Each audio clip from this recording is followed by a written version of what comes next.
Welcome to medieval Europe. Today we're going to be going over 1000 years of history in 20 minutes. If you guys want more videos like this, or if you just want to learn more about world history in general, make sure you hit that subscribe button. Okay, so let's go ahead and get into it.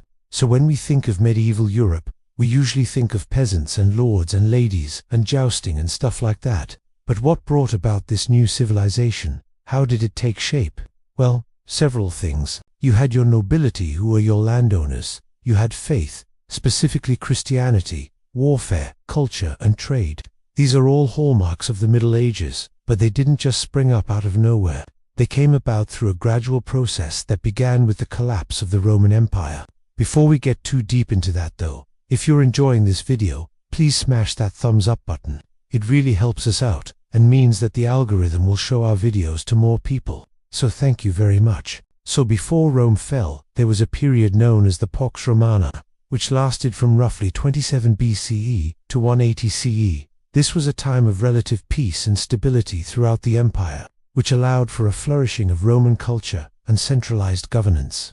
The Romans built roads and aqueducts, and they created a legal system that helped to unify their far-flung territories. During this time, Latin, the language of the Romans, became the common language of the Western Empire, and Roman law, which had its roots in the 12 tables of ancient Rome, developed into a sophisticated system of jurisprudence that was used throughout the empire. This legal system was based on the concept of natural law, which was believed to be universal and unchanging. Roman law also introduced the concept of due process, which required that legal proceedings be fair and impartial. In addition, the Romans developed a civil service to administer their vast empire. This bureaucracy was responsible for collecting taxes, maintaining public order, and carrying out government policy. The civil service was headed by a group of high-ranking officials who were appointed by the emperor. In terms of economy, the Pax Romana saw the Roman Empire at the height of its wealth and power. The empire's vast size meant that it had access to a huge pool of resources, and the Roman army kept the roads safe for merchants and traders. As a result, trade flourished throughout the empire. The main god of the Roman religion was Jupiter, who was associated with the sky and thunder. Other important gods included Juno, the goddess of marriage and childbirth, and Minerva, the goddess of wisdom and war. Now, while the Romans were polytheistic, meaning that they believed in many gods, there was a growing minority that was becoming followers of a small Jewish sect, whose central figure was Jesus of Nazareth. The teachings of Jesus were attractive to many Romans because they offered a message of hope and salvation to the poor and oppressed. Over time, Christianity spread throughout the empire, despite persecution from the Roman authorities. Eventually, the Roman Emperor Constantine converted to Christianity, and in 313 CE, he issued the Edict of Milan, which granted religious tolerance to Christians throughout the empire. And in 380 CE, Theodosius I made Christianity the official state religion of the Roman Empire. The growth of Christianity in the Roman Empire was a significant cultural shift that would have a profound impact on the course of European history. While the Roman Empire eventually fell, the Christian Church would continue to play a major role in the cultural and political life of Europe for centuries to come. Okay, so now let's talk about the fall of Rome.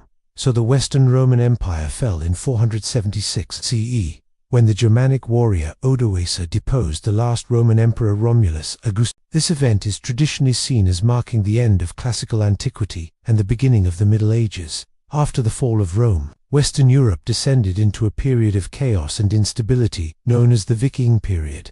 The old Roman institutions of government and law broke down, and there was widespread social and economic upheaval. The Germanic tribes that had once been allies of the Romans now carved out their own independent kingdoms in Western Europe. One of the most powerful of these kingdoms was the kingdom of the Franks. Now the Franks were a tribe of people who lived in what is today France and Germany. Under the leadership of their king Clovis I, the Franks expanded their territory and influence throughout Western Europe. By the middle of the 500s, Clovis's successors ruled over a kingdom that stretched from the North Sea to the Mediterranean Sea. Now, another important kingdom in early medieval Europe was the Visigothic kingdom, which was established in southern France in the late 5th century. The Visigoths were a Germanic people who had previously lived in what is today Germany and Scandinavia. They migrated southwards in the 4th and 5th centuries. driven by the pressure of other Germanic tribes as well as the Huns. The Visigoths sacked Rome in 410 and then settled in southern Gaul, where they established a kingdom. Alright, now back to the video. So while the West was falling into chaos, the East was doing pretty well. The Eastern Roman or Byzantine Empire would go on to last another 1,000 years. And right around the time that Rome was falling, there was a guy named Leo III who was the Pope. He was Pope from 795 to 816 AD, and he was the first Pope to use the title Bishop of Rome. In 800, Pope Leo crowned Charlemagne, the King of the Franks, as the Holy Roman Emperor, which marked the beginning of the revival of Roman imperial ideas in the West. So after the fall of Rome, much of Western Europe had been without a strong central authority. The Holy Roman Empire that was symbolized by the coronation of Charlemagne provided a sense of unity and stability to the region. The coronation also had significant religious connotations, as it linked the new emperor to the legacy of the Roman emperors, who had been the first to adopt Christianity as a state religion. This coronation was a pivotal moment in the history of medieval Europe. It marked the beginning of the Carolingian Renaissance, a period of cultural revival that occurred during the reign of Charlemagne's successors. During this time, there was a renewed interest in classical Roman literature and art, and the Carolingian Empire became a center of intellectual and cultural activity. Charlemagne's empire was vast. At its greatest extent, it encompassed all of modern-day France, Germany, Austria, northern Italy, and parts of Spain and the Low Countries. However, the empire was short-lived. After Charlemagne's death in 814, it was divided among his heirs and eventually collapsed in the mid-900s. Nevertheless, the Carolingian Empire left a lasting legacy on medieval Europe. It helped to establish the foundation for the Holy Roman Empire and inspired the development of strong monarchical institutions across the continent. Alright, so let's talk about some of the innovations of medieval Europe. So during the Middle Ages, Europe saw a number of significant innovations in various fields, including agriculture, technology, and military tactics.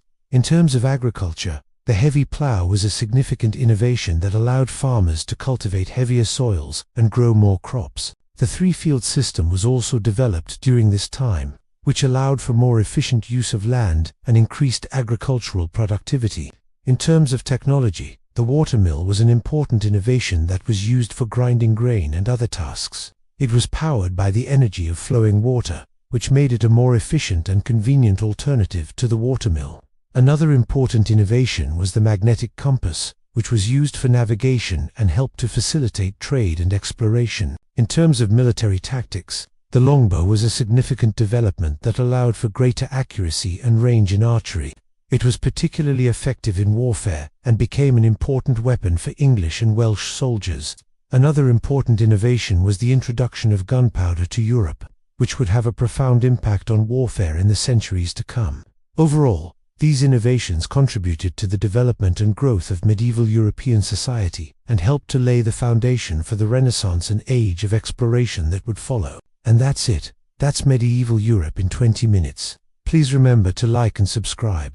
And thank you for watching.